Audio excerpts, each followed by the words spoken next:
స్వాతంత్ర్యం కోసం అహింసా మార్గాన్ని ఎన్నుకొని స్వాతంత్ర్యం సాధించిన మహాత్మా గాంధీ వర్ధంతి సందర్భంగా నివాళులు అర్పించిన ఆర్యవైశ్య నాయకులు జనగామ జిల్లా స్టేషన్ కాన్పూర్ మండల కేంద్రంలోని స్థానిక గాంధీ విగ్రహానికి పూలమాలలు వేసి నివాళులు అర్పించిన స్థానిక ఆర్యవైశ్య నాయకులు। ఈ సందర్భంగా స్థానిక sarpanch Suresh Kumar, Telangana rural millers association అధ్యక్షుడు బలిత వెంకన్న, ఎంపీటీసీ గన్ను నరసింహులు మాట్లాడారు। ఈ కార్యక్రమంలో డాక్టర్ అంబటి కిషన్ రాజు, పార్షి రంగారావు, సరాబు ఆంజనేయులు, కొత్తపల్లి వెంకటేశ్వర్లు, గన్ను రమేష్, గట్టు రమేష్, గౌరీశెట్టి శ్రీనివాస్, రేవూరి శ్రీనివాస్, మహంకాళి విజయ్, అంచూరి శ్రీరాములు, బొన్నాల మహేందర్, గన్ను మహేష్, కటకం శ్రవణ్ తదితరులు పాల్గొన్నారు। గాంధీజీ వర్ధంతి సందర్భంగా మహాత్మా గాంధీకి నివాళులు అర్పిస్తూ గాంధీజీ ఆశయాలను కొనసాగించాలని కూడా అందరినీ కోరడం జరిగింది। ప్రపంచవ్యాప్తంగా గాంధీజీ చూపించిన మార్గాలు సత్యం, అహింస, ప్రపంచ శాంతి నెలకొల్పడంలో గాంధీజీ అనుసరించిన మార్గాలు ఎన్నో ఉపయోగపడ్డాయి।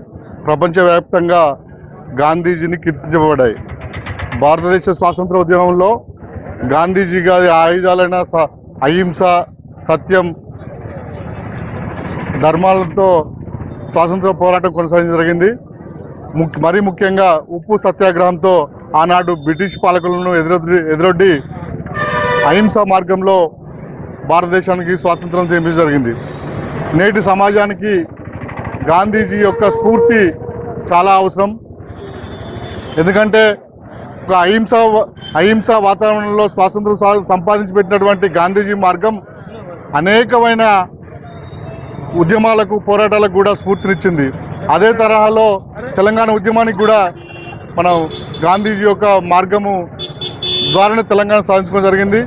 ఎటువంటి రక్తం చిందించకుండా అహింస మార్గంగా, నీతి నిజాయితీ మార్గంగా మనము గాంధీజీ ఆశయంతోనే తెలంగాణ రాష్ట్రం సాధించడం జరిగింది।